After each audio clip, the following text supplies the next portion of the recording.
আসসালামু আলাইকুম রহমতুল্লাহি ওবরাকাতুহু। বিসমিল্লাহির রহমানির রহিম। এই মুহূর্তে বাংলাদেশ সহ বিশ্বের অগণিত দর্শক শ্রোতা যে প্রান্তে বসে আপনারা বাংলা ভিশন দেখছেন, আমি এইচ.এম. বরকতুল্লাহ আপনাদের সকলকে জানাচ্ছি শুভেচ্ছা এবং অভিনন্দন। আল্লাহ তাআলার দরবারে বিনীতভাবে শুকরিয়া আদায় করছি। আলহামদুলিল্লাহ, বিশ্বনবী জনাবে মুহাম্মদ রাসূলুল্লাহ সাল্লাল্লাহু আলাইহি ওয়াসাল্লামের প্রতি দরুদ এবং সালাম প্রেরণ করে শুরু করছি আজকের পরিবেশন। প্রিয় দর্শক, আপনারা দেখছেন বিআরবি নিবেদিত আলোকিত কাফেলা, powered by BRB hospitals limited.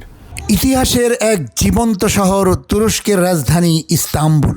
এখানকার প্রতিটি ইট পাথরের মধ্যে মিশে আছে কয়েক শতাব্দীর সংস্কৃতি ও সৌন্দর্য। প্রিয় দর্শক, তুরস্ক সরকারের আমন্ত্রণে আনকারায় অনুষ্ঠিত মুসলিম উম্মার ঐক্য শীর্ষক সম্মেলনে আমি অংশগ্রহণ করেছিলাম। সফরের অংশ হিসেবে আমাদেরকে নিয়ে যাওয়া হলো তুরস্কের ঐতিহাসিক, দর্শনীয়, দৃষ্টিনন্দন ইসলামী স্থাপত্য শিল্প, বিভিন্ন মসজিদ ও আকর্ষণীয় জায়গা দেখানোর জন্য। আমরা প্রাণ ভরে সেগুলো দেখলাম ও উপভোগ করলাম।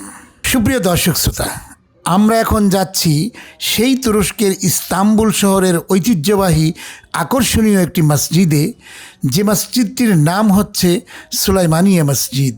এই বৃহৎ মসজিদটি তৈরি হয়েছিল প্রথম সুলাইমানের সময় তার হাঙ্গেরি বিজয়ের পর।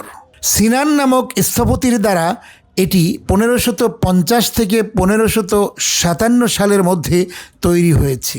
সন্দেহাতীতভাবেই এটি ইস্তাম্বুলের সর্বপ্রথম বৃহৎ দালানের একটি। মসজিদটি ইস্তাম্বুলের 7 হিলে অবস্থিত। মসজিদটি প্রথমে তৈরি হয়েছিল সুলতানের প্রাসাদের অভ্যন্তরে, যার বর্তমানে কোনো অস্তিত্ব নেই। কানুনি সুলতান সুলাইমান ছিলেন সর্বকালের অন্যতম শ্রেষ্ঠ উসমানীয় সুলতান। তার সময়ে উসমানীয় সাম্রাজ্যের সীমানা ভৌগোলিকভাবে সর্বাধিক বিস্তৃত হয়েছিল। এরপর উসমানীয় সাম্রাজ্য কিছু অঞ্চল হারাতে শুরু করে। তবে সুলতান সুলাইমানের আমলে সাম্রাজ্যটি বিশাল ভৌগোলিক এলাকা জুড়ে ছিল। ইউসুফ নামের একজন স্থানীয় ব্যক্তির কাছ থেকে আমরা মসজিদটি সম্পর্কে আরও কিছু তথ্য জানলাম। মসজিদটি এত সূক্ষ্ম কারুকার্যমণ্ডিত যে এর মনোরম দৃশ্য দেখলে মন জুড়িয়ে যায়। তুরস্ক সফরে আসলে অবশ্যই আপনারা মসজিদটি না দেখে কেউ যাবেন না। এই মসজিদ দেখার জন্য বিশ্বের বিভিন্ন প্রান্ত থেকে লক্ষ লক্ষ মানুষ ছুটে আসেন। মসজিদটি নির্মাণ করেছিলেন সুলতান সুলাইমান। তিনি ছিলেন অত্যন্ত প্রভাবশালী একজন ব্যক্তিত্ব, যার এশিয়া, ইউরোপ এবং আফ্রিকা জুড়ে বিশাল সুনাম ছিল। তিনি ইসলামের প্রসারেও গুরুত্বপূর্ণ ভূমিকা রেখেছিলেন। মসজিদের ভেতর ও বাইরের দিকে রয়েছে উঁচু প্রাচীর ঘেরা ছাদবিহীন অংশ এবং একটি বিশাল গম্বুজসহ নামাজের জায়গা। এই 3টি অংশ ছাড়াও বাইরের দিকটি কিছু ইমারত দ্বারা পরিবেষ্টিত, যেগুলো একসময় একাডেমি, হাসপাতাল ও গোসলখানা হিসেবে ব্যবহৃত হতো। ভেতরের অংশে প্রবেশ করলে আমরা দেখতে পাই বিশাল অজুখানা, যা মুসল্লিগণ প্রতিদিনের 5 বার নামাজের পূর্বে ব্যবহার করে থাকেন। নিচের দিকে বামে আমাদের চোখে পড়ে 24টি প্রাচীন স্তম্ভ, যেগুলো মার্বেল ও গ্রানাইট দিয়ে তৈরি। এগুলো 28টি গম্বুজকে তাদের স্বস্থানে ধরে রাখতে সহায়তা করে। বিশেষ বিশেষ দিনে যখন মসজিদে লোকারণ্য থাকে, সেসব দিনে মুসল্লিরা বাইরে ম্যাট বিছিয়ে নামাজ আদায় করেন। মসজিদের প্রধান ফটকের উপরে আরবিতে লেখা রয়েছে লা ইলাহা ইল্লাল্লাহু মুহাম্মাদুর রাসূলুল্লাহ। ভেতরের চারদিকের 4টি মিনার দ্বারা বোঝানো হয়েছে যে সুলাইমান ইস্তাম্বুল জয়ের পর থেকে চতুর্থ সুলতান। মূল ভবনের ভেতর প্রবেশ করলে মসজিদের সৌন্দর্য আপনার নজর কাড়বেই। মসজিদে অবস্থিত আয়তাকার অংশটির ক্ষেত্রফল 3420 বর্গমিটার। মসজিদের সর্ববৃহৎ গম্বুজটির ব্যাস 27.50 মিটার। 4টি বিশাল স্তম্ভ এটিকে আটকে রাখতে সহায়তা করে। মসজিদের অনিন্দ সুন্দর ক্যালিওগ্রাফিগুলো করেছিলেন আহমেদ কারাহিসারি। বর্তমানে নারীদের জন্য আলাদা গ্যালারি রয়েছে। পূর্বে মসজিদের গ্যালারিগুলো নারীদের জন্য ছিল না, বরং সেগুলো সমাজের গণ্যমান্য ব্যক্তিবর্গের জন্য সংরক্ষিত ছিল। মসজিদের সাউন্ড সিস্টেম অত্যন্ত চমৎকার। মেহরাব হতে সকল দিকে, এমনকি বাইরেও সমানভাবে শব্দ শোনা যায়। কালো রঙের কিছু গোলাকার বস্তু বৃহৎ গম্বুজটি হতে ঝুলতে দেখা যায়। যেহেতু পূর্বে বিদ্যুৎ ছিল না, তাই মসজিদটিকে আলোকিত করার জন্য শতাধিক তেলের কুপি ব্যবহার করা হতো। এই তেলের কুপির ধোঁয়ার ফলে কালো রঙের ঝুল তৈরি হতো, যেগুলো একটি ছোট জানালার মাধ্যমে অন্য ঘরে নিয়ে যাওয়া হতো। প্রায় 5,000 লোক একসাথে নামাজ পড়ার ফলে যে আর্দ্রতার সৃষ্টি হতো তা কালো ঝুলগুলোকে কালিতে পরিণত করত। এগুলো সে সময়ে বিখ্যাত দোয়াতকালি হিসেবে ব্যবহৃত হতো। মসজিদের পূর্ব দিকে সুলতান সুলাইমান ও তার রুশ পত্নী রোকসেলোনার কবর অবস্থিত। মসজিদের কাজ কিছুটা বিলম্বিত হয়েছিল, কারণ সুলাইমান চেয়েছিলেন সামাজিক কাজে মনোযোগ দিতে।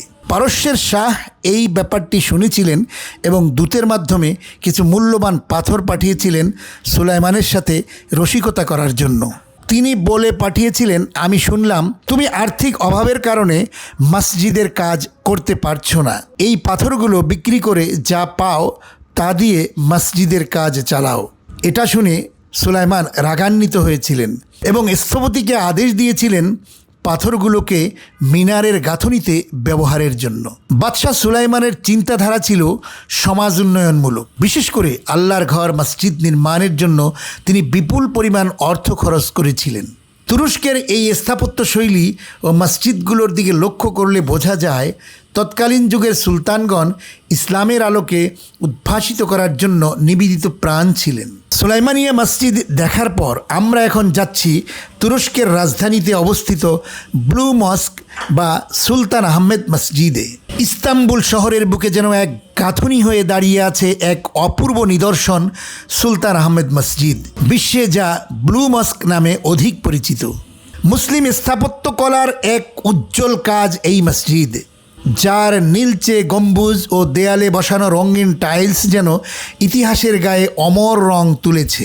ওসমানী সুলতান প্রথম আহমেদ 1609 থেকে 1615 সালের মাঝামাঝি সময়ে মসজিদটি নির্মাণ করেন। ঐতিহাসিক এই মসজিদটির স্থপতি ছিলেন তৎকালীন প্রখ্যাত প্রযুক্তি ও স্থাপত্যবিদ সেদেফকার মোহাম্মদ আগা। কামাল আতাতুর্ক 1934 সালে হাজিয়া সুফিয়া মসজিদকে জাদুঘর বানিয়ে নিলে ব্লু মসজিদ ইস্তাম্বুলের প্রধান মসজিদে পরিণত হয়। মসজিদটিতে মুসল্লির ধারণ ক্ষমতা প্রায় 10,000। অটোম্যান স্থাপত্য শৈলীতে নির্মিত মসজিদটির প্রযুক্তিগত সৌন্দর্য সত্যি দারুণ ও চিত্তাকর্ষক। এটি মুসলমানদের জন্য শুধুমাত্র একটি মসজিদ নয়, বরং এটি ওই অঞ্চলের সর্বাধিক জনপ্রিয় ও আকর্ষণীয় স্থাপত্য নিদর্শনও। মসজিদটি তুর্কি স্থাপত্যের এক অনন্য উদাহরণ। মসজিদটির মূল একটি গম্বুজের পাশাপাশি 8টি মাধ্যমিক গম্বুজ রয়েছে। মূল গম্বুজটির উচ্চতা 43 মিটার। মসজিদের 4 কোণে 4টি ও পেছনে আরও 2টি, মোট 6টি সুউচ্চ মিনার রয়েছে। মিনারগুলো দূর থেকে দেখতে পেন্সিলের মতো মনে হয়। প্রধান 4টি মিনারের প্রতিটিতে স্তর বিশিষ্ট দূরত্বে 3টি করে বেলকুনি রয়েছে, আর অন্য 2টিতে রয়েছে 2টি বেলকুনি। মসজিদের মিনার ও গম্বুজগুলো নীল সাদা সীসার গাঁথনি দ্বারা আচ্ছাদিত এবং মিনার ও গম্বুজের উপরের ভাগ সোনার প্রলেপযুক্ত তামার নকশাকৃত। মসজিদের ভেতরের দিকের ছাদ এবং দেয়াল জুড়ে 20,000 অত্যন্ত উঁচু মানের নীল রঙের আকর্ষণীয় টাইলস বসানো হয়েছে। এছাড়াও হাতে নির্মিত ইজনিক সিরামিক টাইলস, প্রাচীন নিকিয়া রীতির বিভিন্ন কারুকাজের পাশাপাশি বিভিন্ন ক্যাটাগরির 50টি টিউলিপ ডিজাইনের মাধ্যমে বেশ আকর্ষণীয় ও দৃষ্টিমুগ্ধ করা হয়েছে। ভেতরের পিলারগুলোতে ঐতিহ্যগত নকশা এবং গ্যালারি অঞ্চলের দেয়ালগুলোতে সাইপ্রেসীয় রীতিতে বিভিন্ন ফল ফুলের চিত্র অঙ্কন করা হয়েছে। সুলতানের নির্দেশে অত্যন্ত মূল্যবান পাথর ব্যবহার করা হয়েছিল ভেতরের সামগ্রিক কাজে। গম্বুজের ভেতরের কিছু অংশে নীল রং করা হয়েছে। এছাড়াও অত্যন্ত নিপুণভাবে 200টি স্বচ্ছ কাঁচ গম্বুজটিতে ছোট জানালা খিড়কির মতো করে স্থাপন করা হয়েছে, সেগুলো দিয়ে প্রাকৃতিক আলো ভেতরে ঢুকতে পারে। প্রতিটি মাধ্যমিক গম্বুজে 14টি করে জানালা এবং কেন্দ্রীয় গম্বুজে 28টি জানালা রয়েছে। জানালার রঙিন কাঁচগুলো ভেনিসের সিগনোরিয়ার পক্ষ থেকে সুলতানকে উপহার দেওয়া হয়েছিল। দীর্ঘকালের শৈল্পিকতা হ্রাস পাওয়ায় অনেকগুলোই বর্তমানে পরিবর্তন করা হয়েছে। ভেতরের দেয়ালগুলোর উপরিভাগে বাহারি কারুকাজ ও নকশা চিত্রের পাশাপাশি কোরআনের বিভিন্ন আয়াতের ক্যালিওগ্রাফি রয়েছে। ক্যালিওগ্রাফিগুলো তৈরি করেছেন তৎকালীন সেরা ক্যালিওগ্রাফার সৈয়দ কাসিম গুবারি। মসজিদের মেঝেতে উন্নত মানের দামি কার্পেট বিছানো, নিয়মিত সেগুলো পাল্টানো ও পরিবর্তন করা হয়।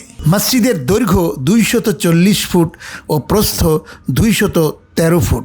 সপ্তদশ শতকের এই সৌন্দর্যমণ্ডিত মসজিদ মুসলিম ঐতিহ্যের নিদর্শন হয়ে আছে। মসজিদটির কমপ্লেক্সে রয়েছে একটি মাদ্রাসা, এতিমখানা ও হলরুম।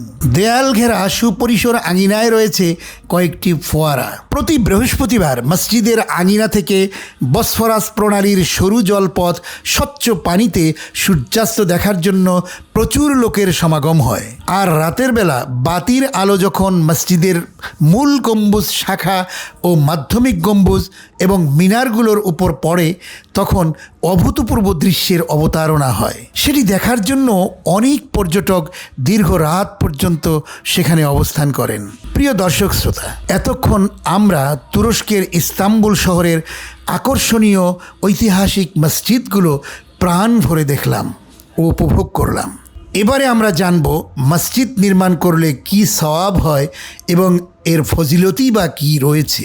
আল্লাহর নবী জনাবে মুহাম্মদ রাসূলুল্লাহ সাল্লাল্লাহু আলাইহি ওয়াসাল্লাম বলেন, যে ব্যক্তি আল্লাহর সন্তুষ্টি লাভের আশায় পাখির বাসার মতো অথবা তার চেয়েও ছোট আকারের একটি মসজিদ বানিয়ে দেয়, আল্লাহ তাআলা তার জন্য জান্নাতে একটি গৃহ নির্মাণ করে দেন।